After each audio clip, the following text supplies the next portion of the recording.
Hallo ihr Lieben, willkommen zurück, willkommen zu Elianas Reise. Im letzten Kapitel haben wir etwas mehr über das Klinikum erfahren und über die, die dort arbeiten. Eliana hat die Ausbilderin gewechselt und ist jetzt bei Celia. Celia ist Naturheilkundlerin und Celia scheint Deborah zu kennen, die Freundin Elianas aus der christlichen Gemeinschaft. Eliana beschließt, ihre alten Freunde zu besuchen und sammelt erste Hinweise, wo diese Gemeinschaft sich befindet. An dieser Stelle machen wir weiter.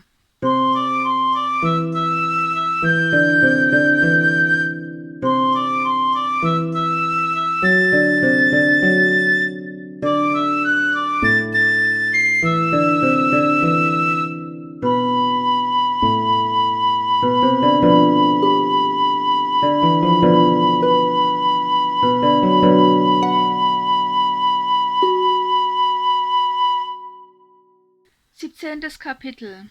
Alles auf eine Karte. Der Sommer zog dahin wie ein Sperling, der ein paar Körner aufpickte und dann weiterflog. Das Wetter war die meiste Zeit sonnig und trocken gewesen, so daß die Gärtner alle Hände voll zu tun hatten, den Kräutergarten sowie auch die Zierpflanzung am Leben zu erhalten. Eliana genoss die Arbeit mit Celia sehr. Sie bewunderte ihre große Erfahrung und ihr enormes Detailwissen. Dennoch war ihr Helvi menschlich näher geblieben. Sie verbrachten viel Zeit am Pool, wann immer es möglich war, und redeten über dies und das. Wir Klone sind auch nur Menschen, pflegte sie bisweilen zu sagen. Helvi war fleißig, immer fröhlich und eine Freundin, mit der man Pferde stehlen konnte. Sie war vor etwas mehr als 5 Jahren aus Klonland 1 gekommen und hatte den alten Morvik gerade noch erlebt. Sie war damals eine der Mitarbeiterinnen, über die er sich aufgeregt hatte, denn sie war mit einem hohen IQ, aber ohne jegliches körperliches Training angekommen. Sie hatte es in den ersten Monaten sehr schwer gehabt. Man hatte ihr sogar angedroht, sie an Mina Martis zu verkaufen. Ich glaube ja nicht, dass Sie das ernst gemeint haben, aber damals, mit knapp 15 Jahren, hab ich das geglaubt, sagte Helvi lachend. Seit ich weiß, dass Sie keine sterilisierten Menschen nehmen, hab ich keine Albträume mehr. Dann wandte sie sich an Eliana. Hast du schon einen Termin?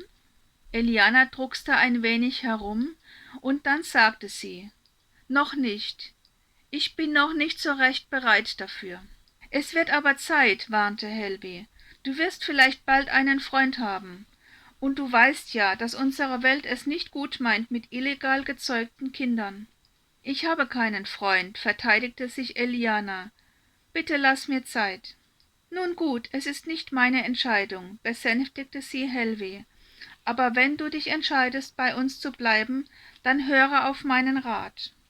Eliana nickte. Ich denke darüber nach, sagte sie. Eine Weile schwiegen sie und beobachteten, wie die ersten Blätter von den Bäumen in das Schwimmbecken fielen. Dann sagte Helvi, letztes Jahr sollen ja 3 Klonlabore nebst Siedlungen von Terroristen überfallen worden sein. Ich habe davon gehört, sagte Eliana. Weiß man inzwischen mehr? Nun, fuhr Helvi fort, es sollen Bomben gefallen sein, aber es war nie die Rede von Toten oder Verletzten. Das hast du gut beobachtet, meinte Eliana. Dasselbe ist mir auch aufgefallen. Weißt du, was ich glaube? Helvi blickte sehr ernst. Was glaubst du? fragte Eliana. Helvi streckte sich und sagte dann, wenn ich richtig informiert bin, waren diese 3 Siedlungen Anlaufstellen für illegale Geburten. Eliana hielt den Atem an. Es hatte also nicht nur Klonland 3 betroffen. Welch ein Zufall, dass ausgerechnet diese 3 Siedlungen angegriffen worden waren und das von angeblichen Terroristen, die es offenbar gar nicht gab. Ich habe von Anfang an nicht an einen Terroranschlag geglaubt, sagte Eliana langsam. Es passte auch nicht zu diesen friedvollen und liebevollen Menschen, die Eliana in einer Untergrundgemeinschaft kennengelernt hatte, dass sie Bomben auf Kinder werfen würden, zumal viele davon wohl tatsächlich sogar ihre eigenen Kinder waren. »Jetzt hör dir mal an, wie das dazu passt, was ich dir jetzt sage«, flüsterte Helvi. Eliana lauschte gespannt.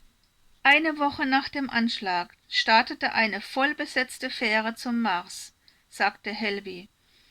»Und du siehst da einen Zusammenhang?« fragte Eliana. Helvi zog ihr Kommi hervor und gab etwas ein. »Hier ist der Bericht«, sagte sie und zeigte Eliana das Display. »Sie nehmen dafür nur Kinder vor der Sterilisation, auch wenn es ihnen dort kaum gelingt, die Säuglinge am Leben zu erhalten, wenn es denn welche gibt.« In Elianas Kopf rasten die Gedanken. All die Kinder, mit denen sie so viel Zeit verbracht hatte, die kleine Sindra, und sie hatte noch nicht einmal ihren Teddy bei sich. Die älteren Kinder und die Mitarbeiter wurden auf andere Siedlungen verteilt, und einige der Kinder wurden etwas früher an ihre Auftraggeber ausgehändigt. Helvi machte eine kurze Pause, dann sagte sie weiter.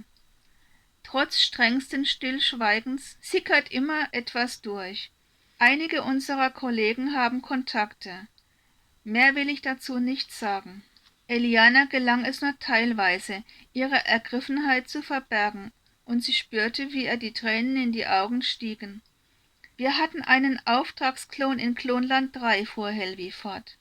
Lange haben wir nicht gewusst, ob man das Mädchen versehentlich zum Mars geschickt hat oder ob sie umgekommen ist.« »Sag es nicht«, flehte Eliana innerlich.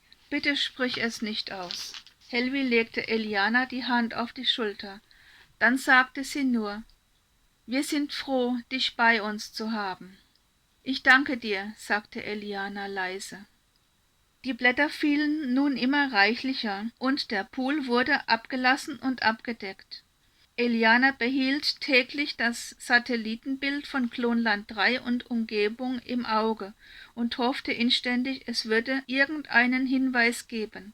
Aber sie fischte nur im Trüben, und so konzentrierte sie sich auf andere Aspekte eines Besuchs bei ihren alten Freunden, welcher immer mehr in die Nähe des Möglichen zu rücken schien. Sie würde etwa 15 Kilometer überwinden müssen und durfte dabei nicht auffallen. Das brachte sie auf die Idee, das Angenehme mit dem Nützlichen zu verbinden. So fragte sie Helvi an einem schönen Herbsttag, ob es im Klinikum Fahrräder gäbe. »Klar«, sagte Helvi, »es sind einige da, allerdings stehen sie nur im Keller herum. Keiner will sich anstrengen, um irgendwohin zu fahren.« Eliana lächelte. »Dann lass uns doch damit anfangen«, meinte sie. »Zeig mir doch mal die Stadt. Habt ihr einen Park oder andere interessante Orte?« »Sogar mehrere und ein schönes Museum«, antwortete Helvi.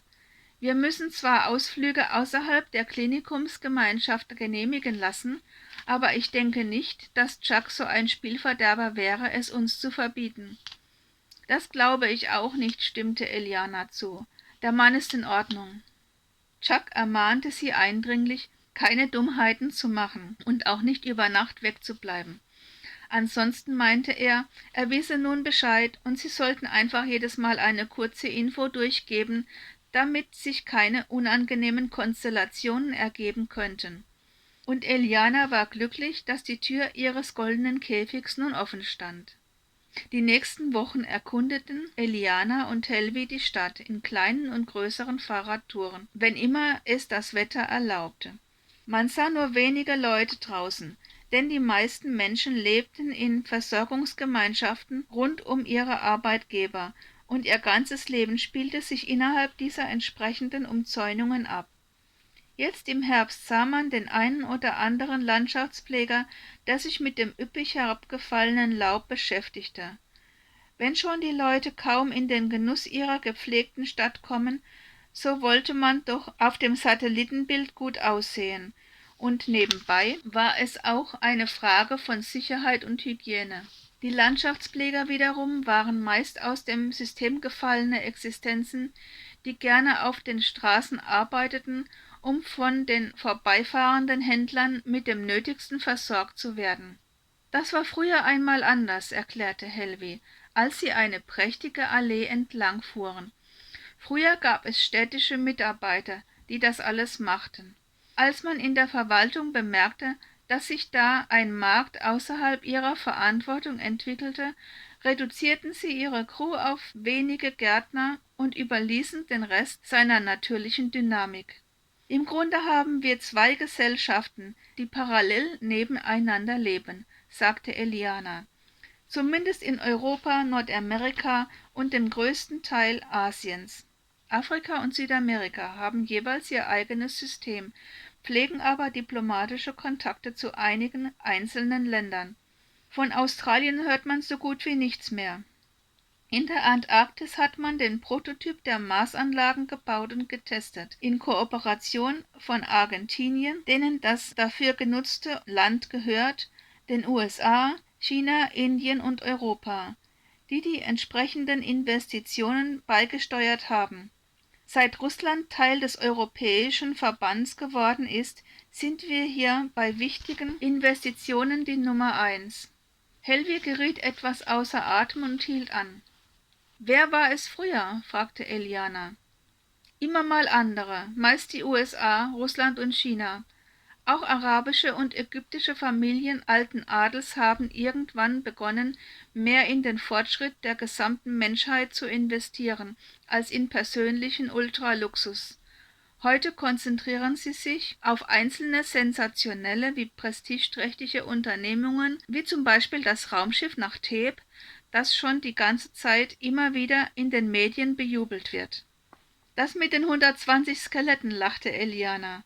»Genau das«, sagte Helvi.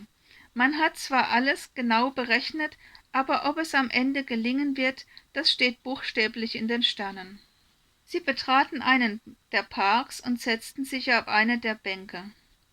Während sie ein Picknick verzehrten, schweifte Elianas Blick über eine große Rasenfläche, an deren anderem Ende sich eine Konzertmuschel erhob, ein Relikt aus alten Zeiten, wo es noch viel mehr Live-Musik gegeben hatte. Kleine schmucke weiße Pavillons säumten den Rasen, jeweils in einigen Metern Abstand. Sie waren mit Rosenranken, Efeu oder mit anderen dekorativen Schlingpflanzen mehr oder weniger überwuchert. Einer davon stand unter einer riesigen Trauerweide.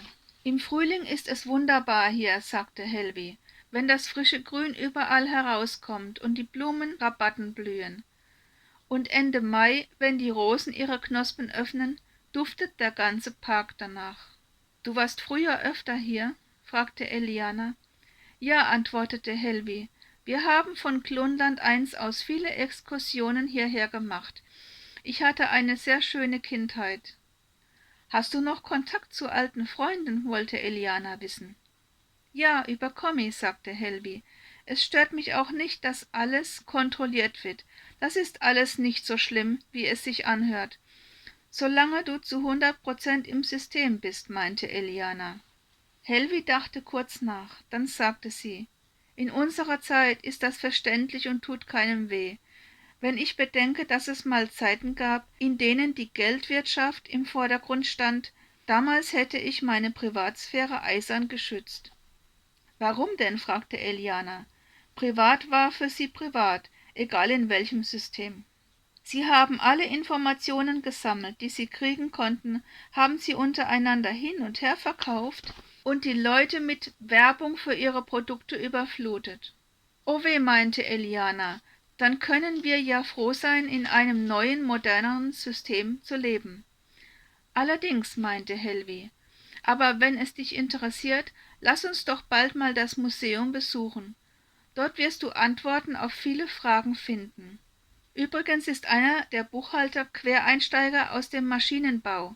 Vielleicht können wir ihn ausleihen für eine Exkursion.« »Eine gute Idee«, freute sich Eliana. Sie sah im Geiste das Gesicht von Elbix vor sich. Ja, er war ein Roboter und ja, man hatte sie gewarnt, aber sie konnte nicht leugnen, dass er ihr außerordentlich gefiel.